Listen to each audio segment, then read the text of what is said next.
So ayan mga brother, ikaw ba'y naghanap ng magandang klaseng e-car na premium ang dating pero very friendly price? So samahan nyo ako ating silipin mga bossing ang kanyang features dito.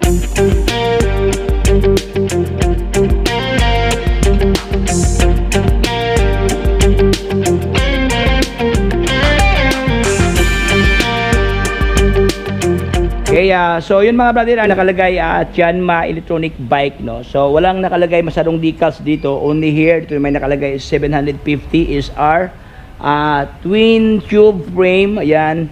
Then dito sa may gilid mga boss may nakalagay drive new passion, ayan, no. So ito ang kanyang pormahan. Actually ito ay kulay red mga brother, may pagka tomato red siya dito. Ayan, may plastic pa mga boss, oh. Brand new talaga to, ayan, oh. Oh, may mga plastic pa siya dito. O naka-cover pa siya, oh. So sa lahat na nakahanap niyo ng brand new electronic car, e-car, available ngayon dito sa kanila.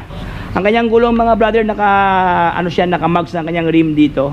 Okay, 135 by 70 by 12 nakalagay mga boss sa kanya. Mga nakasing gulong to, oh. 12 inches to mga boss, no. Hindi mo tayo makamalan na e-car dahil tinan mo ang kanyang itsura, oh. Okay, parang kotse talaga siya, no? Tapos ito kanyang harapan mga boss, full LED na kanyang ilaw. Okay, mayroon pa siyang parang exhaust to mga boss, oh. Oy, naka-LED na, oh. May mga ilaw, no, dito mga brother, oh. Oh, puno ng ilaw to, no. So ang kanyang distance mga brother, no, sa kanya sa ground, no, ito siya almost na sa mga isang dangkal, oh. Double door siya dito, no? Kabilaan to, double door. Kanyang interior mga boss, oh. Okay. Dati kasi no, isa lang makasakay ngayon. Ngayon, mayroon silang bagong labas ngayon na ganito, dalawa na makasakay mga brother sa unahan. Okay, at the same time meron pa siyang extended dito na upuan. So more or less nasa mga 4 to 5 seaters ang pwede makaupo dito. Yung mga brother, ito ay naka-aircon na to mga boss, no? So, ito yung V8 model namin na e-car. Oh, V8 model. Ano siya? May aircon na siya. May aircon na?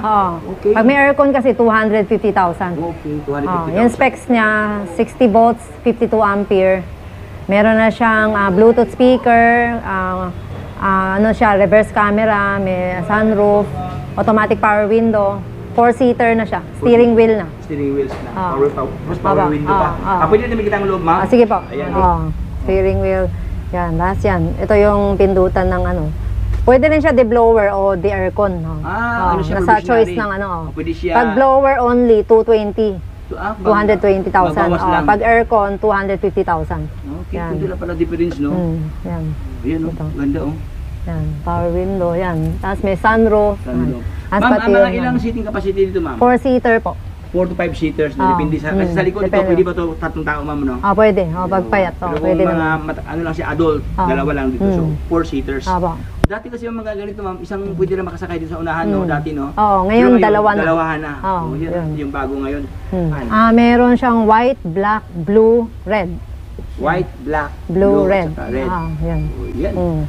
So, anong model to, ma'am Ann? V8 model.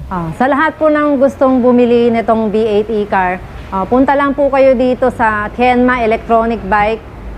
Address namin 1270 Jose Abad Santos Avenue, Tondo, Manila. Corner Padre Algue Street. Yung landmark namin, yung tapat kami ng Philippine Cultural College. Ma'am Ann, contact number mo, ma'am Ann? 0927-8888-299. Yan, thank you so much, ma'am Ann. God bless, ma'am. Thank you. So yun mga brother, atin na po natalakay ang specs dito mga boss. Siyempre mga boss, ang kanyang kagandahan dito ating nasilip, no? So yun mga brother, marami siyang available kulay dito. Ito nga ito kasing mga pormahan na electronic vehicles, no? Available ngayon dito kay Tianma dito sa Divisoria. So hanggang dito lang tayo mga boss. Kung ikaw ay na-inform sa ating vlog, so baka naman join sa ating community, subscribe. Para sa ating Facebook page, ayan, para lahat ng update ay mapunda sa inyo. So hanggang dito lang tayo mga boss. Paalam sa lahat. Bye-bye. Signing off.